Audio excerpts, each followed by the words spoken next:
Comme tu vois, c'est une trouille ici de ces baigneurs en fibre de verre.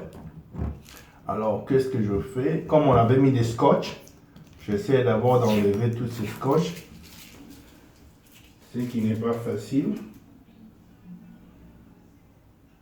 Je dois enlever ce scotch d'abord. Je peux même utiliser l'acétone. Espérons que ça peut enlever, oui. Comme tu vois, l'acétone est en train de dissoudre les scotch. Donc, j'utilise l'acétone, comme tu vois, l'acétone. Parce que c'est très très important que la place où tu vas travailler soit très propre et qu'il n'y ait pas de poussière. C'est très important. Tu vois, ça c'est la première partie. J'enlève tous les morceaux de scotch. Je dissous cela avec l'acétone.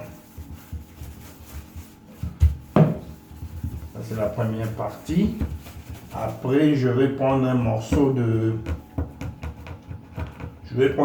d'habit pour essuyer.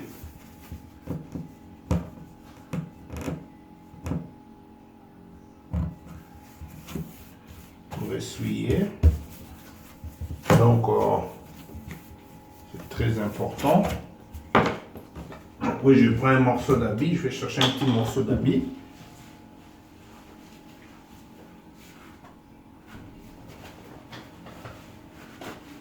J'utilise même un papier. C'est pas mauvais. J'utilise un papier.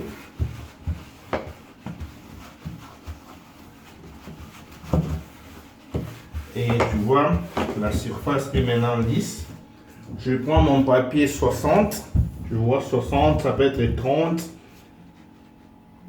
Pour poncer, papier à poncer, 60 ou 30. Alors, je ponce la surface.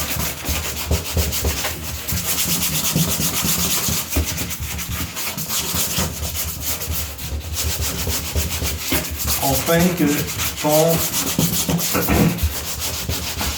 je vais mettre la couche de fibres, que la couche de fibres puisse se souder ou grimper.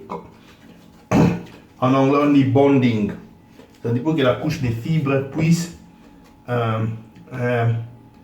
coller, voilà les mots, pour qu'il puisse coller ici. Alors comme cette surface est lisse, comme la baignoire est toujours lisse, je dois faire en sorte que cette surface ne soit pas lisse. Qu'elle soit, on appelle ça en anglais rough, qu'elle soit, le mot viendra. Donc, raison pour laquelle je dois poncer.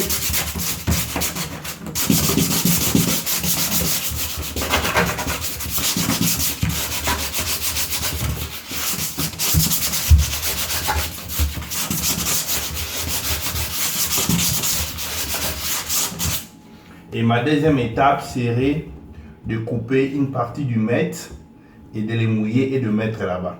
On va faire la deuxième partie.